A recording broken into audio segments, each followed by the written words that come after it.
Hello everyone. In this video, I'm going to show you how to fix SHEIN mobile app not working. So first of all, let's talk about the easiest and often the most effective fix. Head over to Google Play Store and tap on this magnifier icon at the bottom. Then search for the app name in the search bar at the top. Once the app shows up, tap on the update option if it's available to make sure you're running the latest version of the app. But if the app still isn't working, try deleting the temporary files.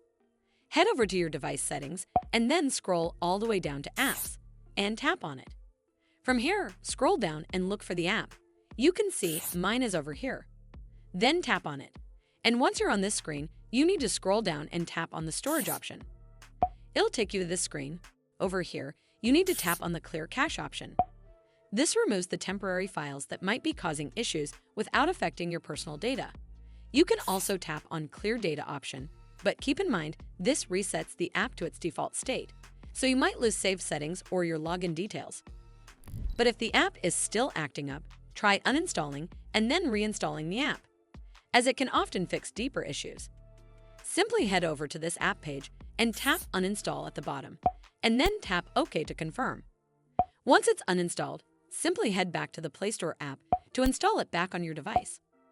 Hopefully, this will fix the issue, and if it did, then make sure you give this video a super thanks by clicking on this heart icon to help support the channel, and don't forget to hit that subscribe button. We'll see you in the next one.